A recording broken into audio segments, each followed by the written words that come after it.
Welcome to Spooky Stories. I'm Milo, your guide through the chilling and the unknown. Here, we dive into terrifying tales that will keep you on the edge of your seat. Join our community of thrill seekers, and let's explore the darkness together.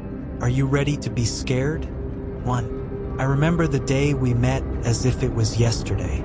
It was at a friend's party, a casual gathering that changed the course of my life.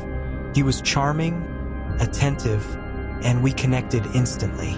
Our relationship started like any other, full of promise and affection. But as time passed, the warmth of his love turned into the cold grip of control and jealousy. At first, it was subtle. He would comment on my outfits, suggesting I wear something different, something he liked more. Then, he began questioning my friendships, hinting that some of my friends didn't have my best interests at heart. These suggestions soon turned into demands. He wanted to know where I was at all times, who I was with, and what I was doing. It felt suffocating, but I loved him and thought maybe he was just being protective. As the months went by, his behavior became more erratic. He would show up unexpectedly at places I had mentioned in passing. Once, I told him I was meeting a friend for coffee, and he appeared there, claiming it was a surprise. His jealousy escalated too. Any interaction with another man, even a friendly chat, would result in hours of accusations and arguments. I started to feel like a prisoner in my own life. The final straw came when he accused me of having an affair with a coworker. The argument was intense, his eyes wild with anger and paranoia. It was in that moment that I realized I couldn't do it anymore. I couldn't live my life under his constant scrutiny and control. I broke up with him that night. He didn't take it well. He begged, he cried, and then he turned to threats. But I stood firm. I had to. In the days following the breakup, I felt a sense of relief. But there was also an underlying unease. He had been such a significant part of my life for 2 years, and his absence felt strange. I tried to focus on rebuilding my life, but it wasn't long before I noticed him everywhere. The first few times I saw him, I brushed it off as coincidence. I ran into him at the grocery store, then at my gym. Each time, he would try to talk to me, acting as if nothing had changed. I told myself it was just bad luck, but deep down, I knew it was more than that. One evening, I went to a restaurant with some friends. We were laughing, trying to enjoy ourselves, when I saw him sitting at the bar, staring at me. My blood ran cold. Couldn't be a coincidence. My friends noticed my discomfort and asked if I was okay. I lied, saying I was just tired, but the truth was, I was terrified. The sightings became more frequent. He was outside my office when I left work. He was at the park where I jogged. He even showed up at my favorite coffee shop. Each time, he would try to talk to me, his eyes pleading, but there was something menacing behind them. Then, the messages started. At first, they were just texts asking to talk, to work things out. When I didn't respond, they turned threatening. "You'll regret this," one message read. "We belong together," said another. I changed my number, but the messages kept coming from unknown numbers. I began to feel like I was losing my mind. Every creak in my apartment, every shadow in the corner of my eye, felt like him. I started having nightmares, waking up in a cold sweat, heart pounding. My friends noticed the change in me. I was jumpy, paranoid, constantly looking over my shoulder.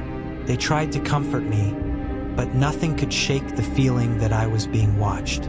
One night, I was home alone, trying to relax and watch some TV. The unease I felt had become a constant companion. I double-checked the locks on my doors and windows, a ritual that had become second nature. As I settled into the couch, I heard it, a faint noise coming from the basement. My heart skipped a beat. Grabbing a knife from the kitchen, I slowly made my way to the basement door. I hesitated for a moment, listening. There it was again, a rustling sound. I opened the door and crept down the stairs, each step creaking beneath my feet. The basement was dark, and I fumbled for the light switch. The dim light flickered on, casting eerie shadows across the room. In the corner, behind some old boxes, I saw him, my ex-boyfriend, crouched and muttering to himself. His hair was disheveled, and his eyes had a wild, desperate look. He looked up at me, and for a moment, we just stared at each other. Then he spoke, his voice a hoarse whisper. "We can be together now." My blood ran cold. He started to move towards me, but I held out the knife, my hand shaking. "Stay back," I warned. He continued to advance, his muttering becoming more frantic. I backed up the stairs, keeping the knife between us. I reached the top and slammed the door, locking it behind me. My hands trembled as I dialed 911. The police arrived quickly. They found him still in the basement, still muttering. He was arrested and taken away. I thought it was over, but the nightmare was just beginning. The police found a tracker installed in my car and several hidden cameras in my apartment. He had been watching me for weeks, maybe longer. The realization was shattering. The place I had considered my safe haven had been violated. I couldn't stay there anymore. I moved in with a friend and began the process of reclaiming my life. It wasn't easy. The fear and paranoia lingered, but I was determined to overcome it. I changed my locks, my routines, and eventually, I started to feel safe again. The experience left deep scars, but it also taught me to be vigilant and to trust my instincts. I will never forget those terrifying weeks or the chilling realization that sometimes the people we think we know best can become our worst nightmares. And so, I share my story not to scare you, but to remind you to trust your instincts and never ignore the warning signs. Because sometimes, the real monsters are not the ones hiding under your bed, but the ones you once let into your heart. Meet Sarah. Like many of us, she used to dread bedtime. Hours spent tossing and turning, waking up groggy and irritable, and worst of all, her relentless snoring that not only disturbed her sleep, but her partner's as well. Desperate for a solution, Sarah tried everything. New mattresses, white noise machines, even sleeping pills. Nothing worked until she discovered our breathing for sleep routine. One particularly frustrating night, Sarah stumbled upon an article about the power of breathing to improve sleep. Skeptical but willing to try anything, she read about our breathing for sleep routine, a simple, scientifically backed method designed to clear sinuses, enhance breathing, and eliminate oxygen blockades. It promised to guide users through a simple breathing routine for the best sleep of their lives. Intrigued, she decided to give it a shot. As she began the routine, Sarah immediately felt her sinuses clear. She followed the step-by-step guide, learning how to breathe deeply and correctly. Within minutes, she noticed a significant difference. Her breathing was smoother, more relaxed. That night, she fell asleep faster than she had in years and, incredibly, stayed asleep all night. One of the most astonishing benefits was the end of her snoring. The routine included a simple breathing hack that stopped her snoring in minutes. Sarah learned that her habit of mouth breathing was activating her survival mode, preventing her from achieving truly restful sleep. By switching to nasal breathing, she deactivated this mode and allowed her body to fully relax. The next morning, Sarah woke up feeling refreshed and rejuvenated. She couldn't remember the last time she felt so well rested. Her partner noticed the difference too. No more middle-of-the-night disruptions from her snoring. The transformation was remarkable, and Sarah knew she had found something special. Sarah's story is not unique. Many others have discovered the life-changing benefits of our breathing for sleep routine. Imagine falling asleep quickly, sleeping soundly through the night, and waking up feeling fully rested. No more snoring, no more grogginess, just deep, restorative sleep. Are you ready to transform your sleep like Sarah did?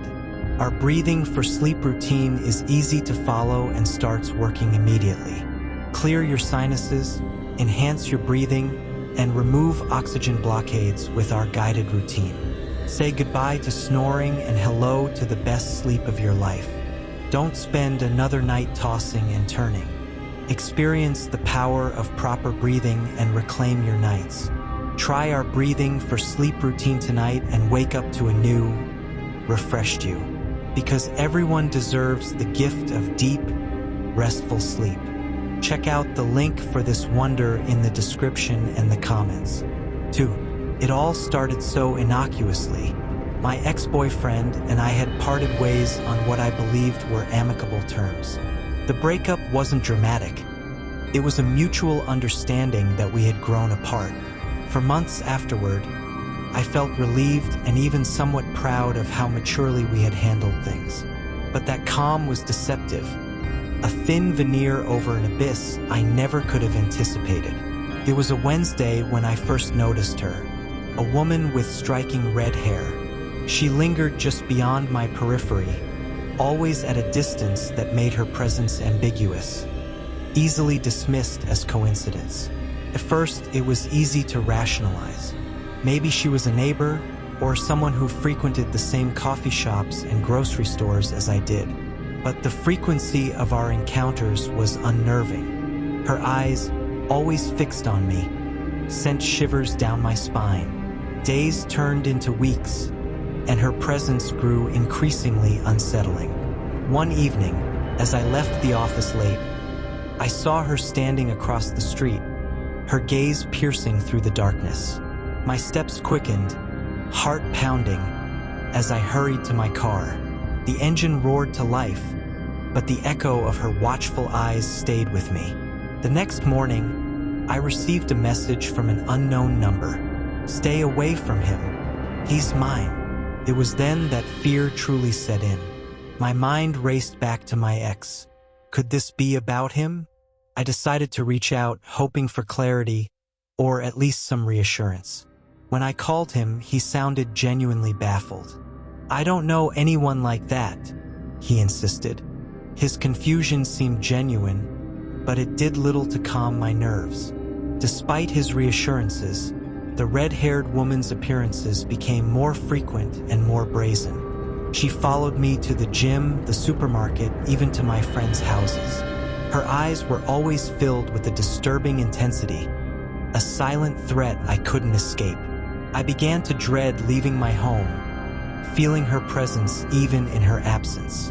Then, one night, as I was returning from a late dinner with friends, she confronted me. Stepping out of the shadows, she blocked my path, her face twisted in a mix of rage and desperation. He's mine, she spat, her voice trembling with emotion. You need to stay away from him. I was too stunned to respond, my body frozen in fear. She took a step closer, and I finally found my voice. I don't know what you're talking about. We broke up months ago. Her eyes narrowed, and she laughed. A chilling, hollow sound. He'll always be mine. You were just a distraction. That night, I couldn't sleep. I kept replaying our conversation in my mind. Her unhinged expression seared into my memory. I had to do something. I decided to reach out to the police, but without any concrete evidence. Their response was lukewarm. Keep us informed if anything escalates, they said. It was cold comfort. The following days were a blur of paranoia and fear. I couldn't shake the feeling of being watched. Every shadow seemed menacing, every footstep behind me a threat. My friends noticed my anxiety, but I couldn't bring myself to tell them the full story. It sounded too surreal, too terrifying to be true. And then the stormy night came. Rain lashed against the windows, and thunder rumbled in the distance as I tried to lose myself in a book. The power flickered once, twice, then went out, plunging my house into darkness.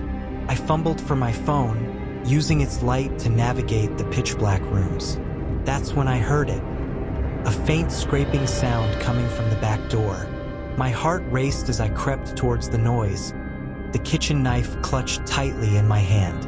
The back door was ajar, swinging slowly in the wind. I took a deep breath, every sense on high alert.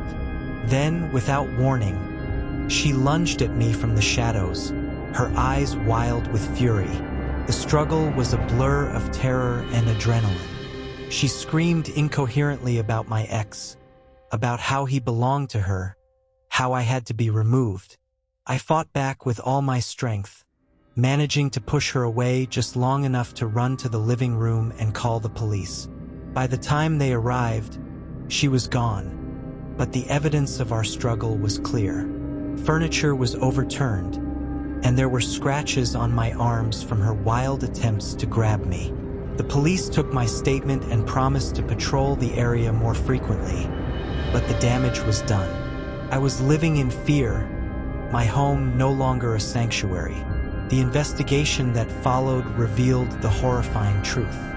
She was an ex-girlfriend of my ex, someone he had dated long before me. Her obsession with him had never faded, and she had been stalking me out of a twisted sense of rivalry and possession. He had never mentioned her to me, likely trying to forget a disturbing chapter of his past. But her obsession had festered, growing into something dangerous and uncontrollable.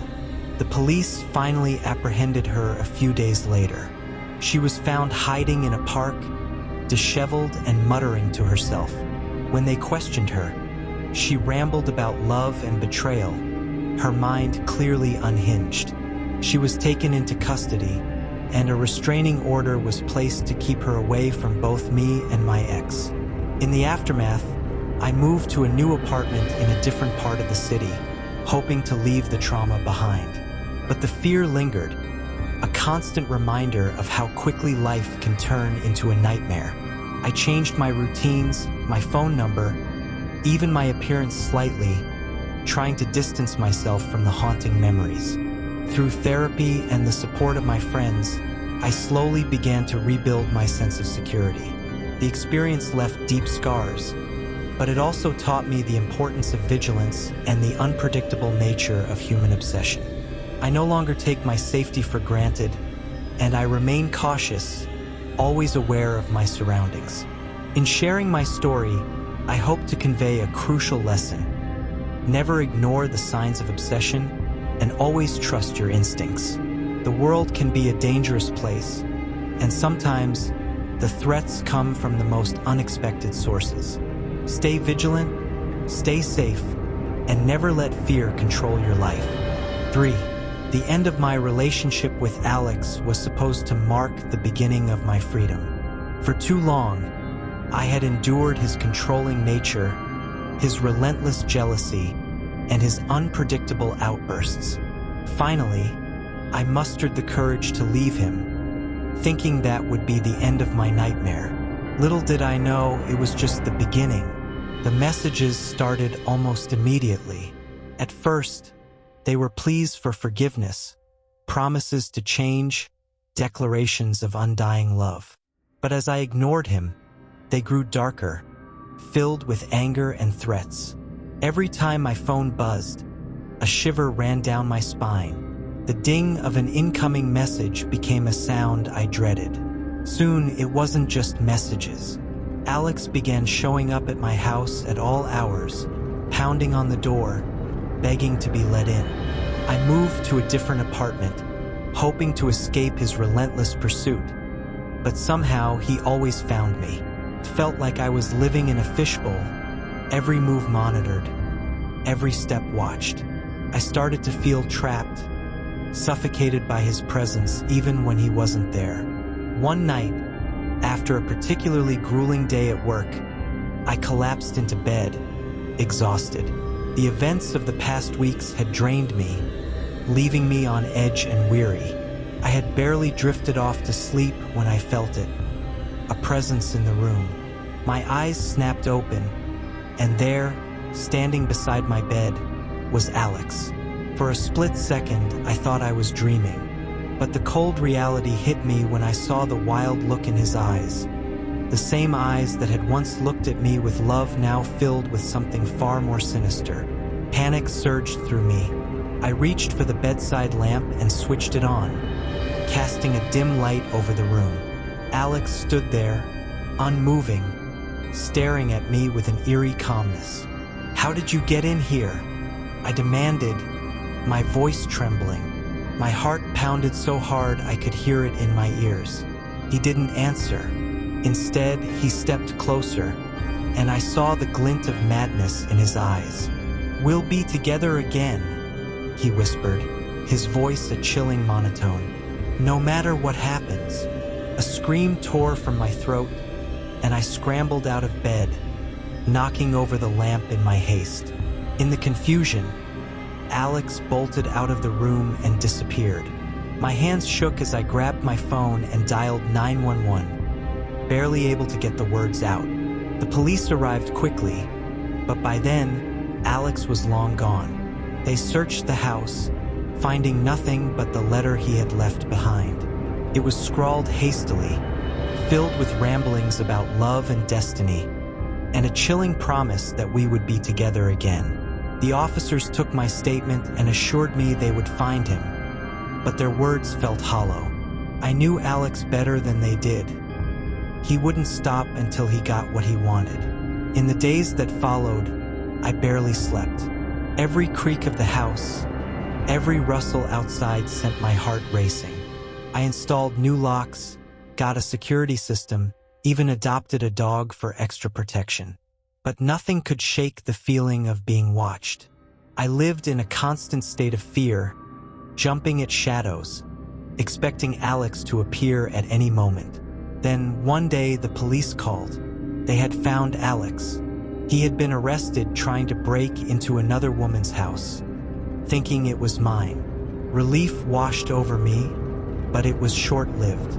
During their investigation, they discovered that he had made copies of my keys and had been sneaking into my house while I was at work.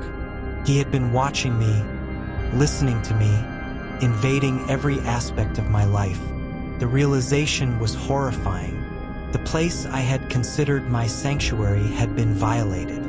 The police found cameras hidden in my bedroom, my bathroom, even my living room. Alex had been monitoring me for weeks, perhaps months. The thought made my skin crawl. Alex was charged with multiple counts of stalking, breaking and entering, and harassment. The court issued a restraining order, but I knew it wouldn't stop him if he truly wanted to come after me. The legal system had its limits, and I had to take extra steps to ensure my safety. I moved again, this time to a new city. I changed my name, my appearance, and cut ties with anyone who might accidentally reveal my whereabouts. It was an extreme measure, but necessary. The fear of Alex finding me again was too great to risk. As I settled into my new life, I remained hypervigilant. Every stranger was a potential threat, every unexpected knock on the door a cause for alarm.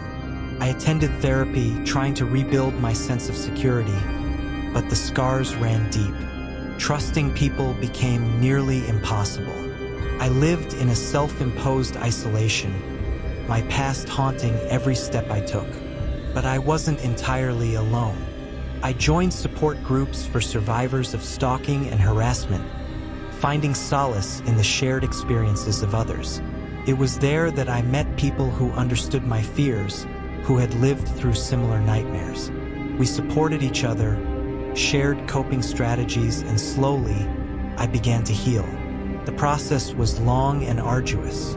There were days when I felt strong, empowered by my survival, and other days when the mere thought of leaving the house filled me with dread. But with time, I learned to reclaim my life. I found new hobbies, new passions, and slowly built a circle of friends who supported and protected me. One of the hardest lessons I learned was to trust my instincts. The signs of Alex's obsession had been there from the beginning, subtle but present. I had ignored them, rationalized them until it was too late. Now, I listened to my gut, taking any hint of danger seriously. It's a sad reality, but one that keeps me safe. My story is a stark reminder of how easily a relationship can turn into a nightmare. The person you once loved can become your worst enemy, and the world can suddenly feel like a very dangerous place. But it's also a testament to resilience. Despite the fear, the trauma, and the scars, I survived. And if you're reading this, know that you can too. If you or someone you know is experiencing something similar, don't wait. Seek help, reach out to authorities, and take every precaution to protect yourself. It might feel like you're overreacting, but trust me, it's better to be safe than to find yourself in a situation like mine. Your safety, your peace of mind, is worth fighting for. I still look over my shoulder, still check my locks obsessively, but I'm learning to live again. The fear doesn't control me anymore. I control it. And while the journey to reclaiming my life is far from over, I'm on the right path.